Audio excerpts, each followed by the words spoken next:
Okay.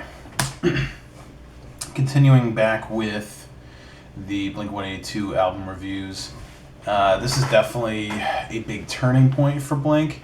After Dude Ranch, they definitely gained a lot of popularity, and they got signed to a much bigger label, and so they had a lot more money. Definitely led to a more polished sound on this album than Dude Ranch, which a lot of people don't like. I personally like a bit of polish on my albums. There's nothing wrong with their older albums, especially Dude Ranch. Dude Ranch is great. But the sound that Jerry Finn helped get on this album is it's legendary, to be quite honest. Jerry had worked on, like some earlier Green Day stuff, and that was definitely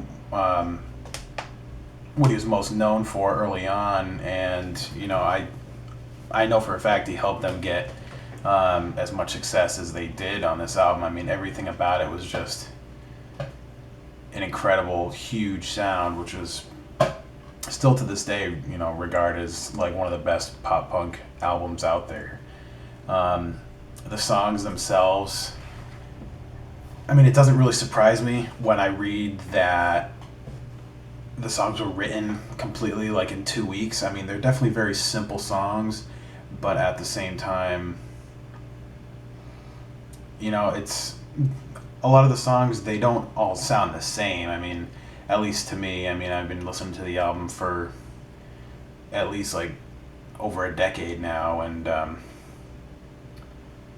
maybe to an outsider they all kind of sound the same, but they definitely have a lot of differences to them. It was the first album with Travis on it, and his drums are super, super creative, which is a huge jump over Scott. Scott was a very, what the hell's the word I'm thinking of? He was a good drummer, but he didn't really stray too far from his normal beats. He was about as good as a drum machine. I'm just throwing that out there. I really feel like he just wasn't that great.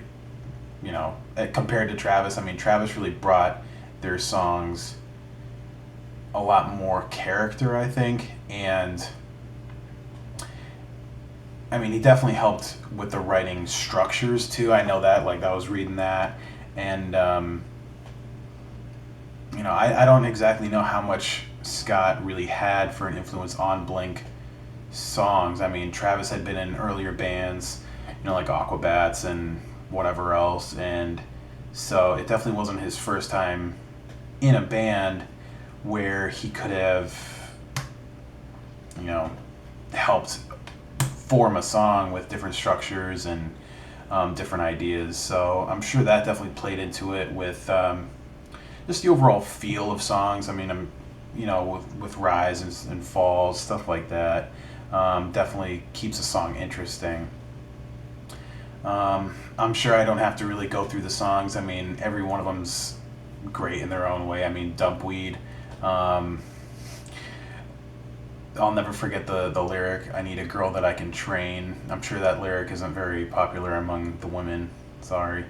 I do love how there's a good mix of Mark's songs and Tom's songs, at least vocal-wise. If I had to pick a favorite song on this album, I'd probably have to go with "Going Away to College." That one's been a favorite of mine for a long time, and it's really unique compared to a lot of their other songs. He uses the capo. Tom uses a capo on that song, so the key is a little bit higher, which is something they don't do very often.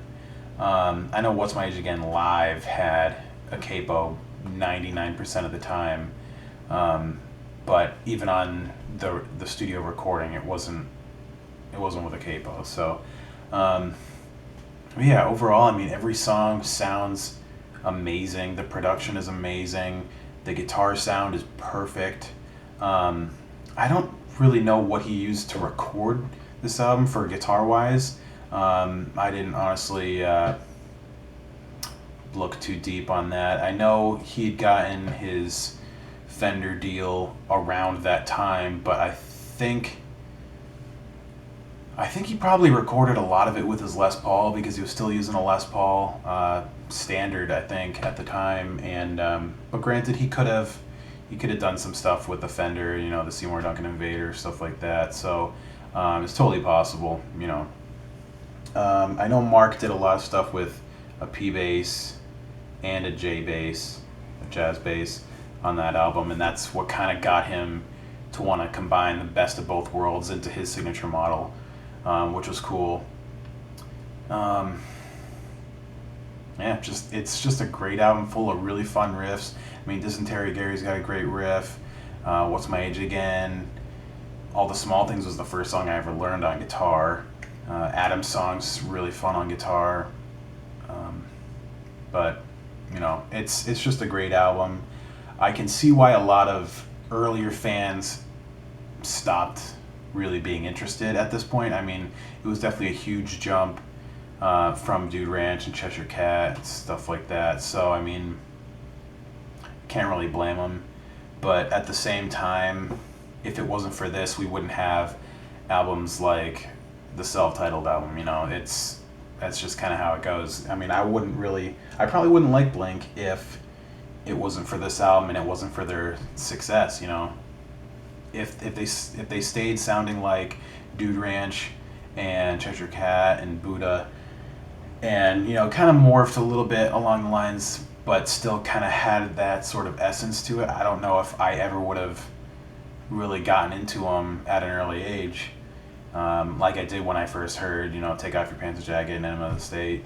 So I don't know, it definitely gave them the success that they deserved. And although they were kind of branded as, you know, the naked idiots from this album, you know, with What's My Age Again's music video, but you know, thankfully they got out of that. I mean, the real fans see them as more on that. I know a lot of people still to this day, when I say that I'm a blink-182 fan, they say, aren't those the guys that ran around naked?